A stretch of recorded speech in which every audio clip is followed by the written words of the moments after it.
मुझे सिर्फ एक चीज का खौफ है कि मेरी बात पे यकीन नहीं करोगे। आप कहें जो आपको कहना है, यकीन करने वाली बात हुई तो जरूर करूंगा। मैं जानता हूं कि तुम ये समझ सकते हो कि मैं तुम्हारा दरअसल बाप नहीं हूं, बल्कि ऐसी कोई शख्स है जो कि जिसे तुम्हारी जिंदगी का इल्म हो गया और उसके बाद वो यतीम खाने पहुंच गया तुम्हारी दौलत से फायदा उठाने के लिए। आपने मेरा बर्थ सर्टिफिकेट भी तो दिखाया था। वो तो कोई भी हासिल कर सकता है।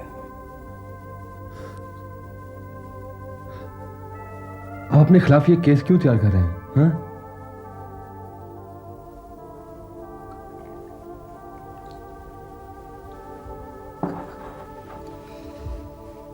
बात यह है मुराद कि मैंने अपनी जिंदगी जो है वो बिल्कुल तहफ़्फ़ुज़ के बगैर गुजारी। कई बार मेरे पास बहुत पैसे होते थे, बहुत पैसे, और कई बार कुछ भी नहीं। कल रात जब मैंने ये हरकत की तो मेरे ज़हन में ये था कि अगर किसी वक्त, किसी दिन, किसी लम्हे तुमने मुझे घर से अगर निकाल दिया तो मेरे पास अपने तहफ़्फ़ुज़ के लिए कुछ तो होना चाहिए।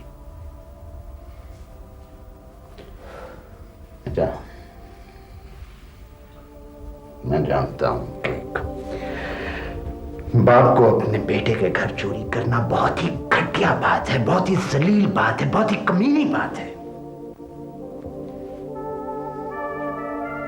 लेकिन मैंने ये सोचा कि अल्लाह ताला का दिया हुआ तुम्हारे पास बहुत कुछ, अगर तुम्हारे सेफ में से चंद हजार रुपए निकल जाते हैं तो उससे क्या फर्क पड़ेगा।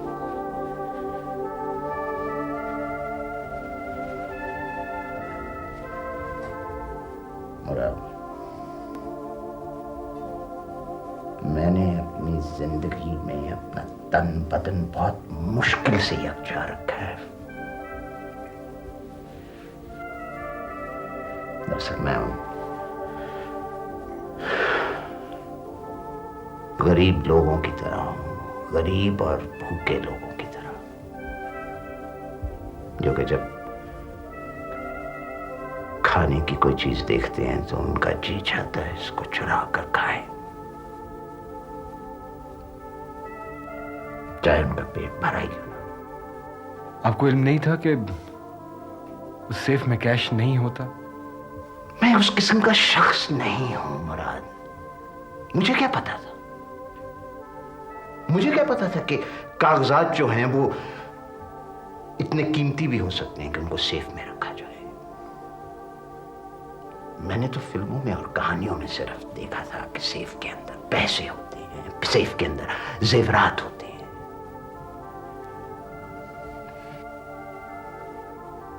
वैसे तुम्हारी अम्मा को मुझे पकड़ने का बहुत मजा आया। सारी रात मुझे इस कमरे के अंदर बंद रखा, सिर्फ तब खोला जब तुम आए।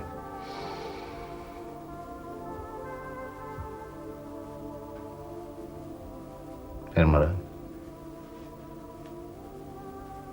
तुम मेरी बात पे यकीन करोगे?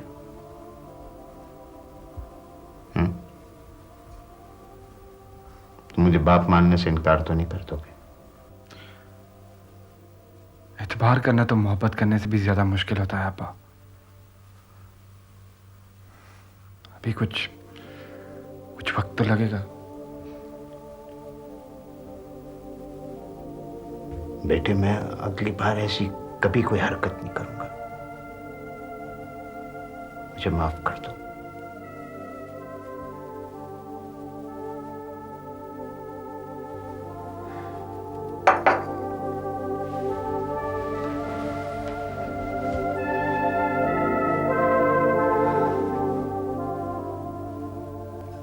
आप माफी मत मांगिए,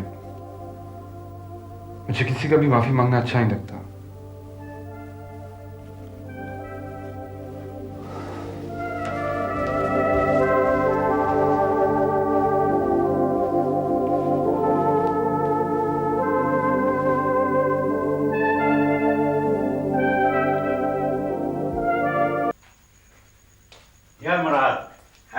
ठीक।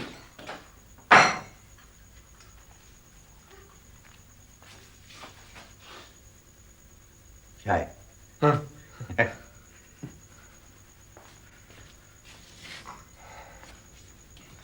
शाही साहब, वो मैंने आपको कुछ बातें पता करवाने को कहा था।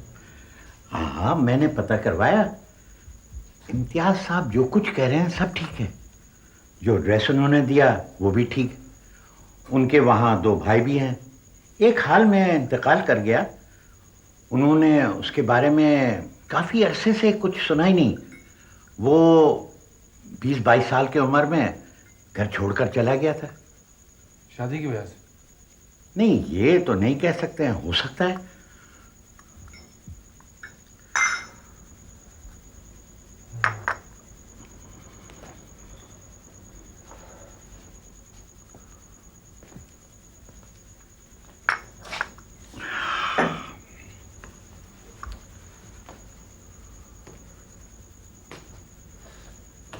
शाही साहब,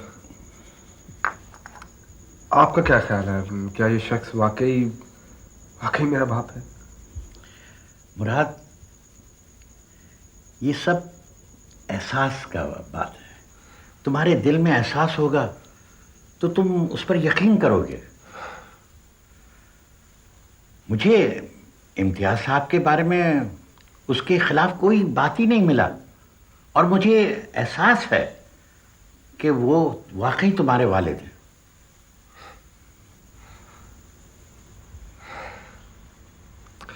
कभी मैं सोचा करता था कि मैं अपने बाप को देखूंगा तो फौरन पहचान लूंगा, लेकिन इतने अरसे तक मेरे पास सिर्फ अपने बाप का ख्याल था। और अब जब हकीकत मेरे सामने आई है तो कुछ पता नहीं चल रहा।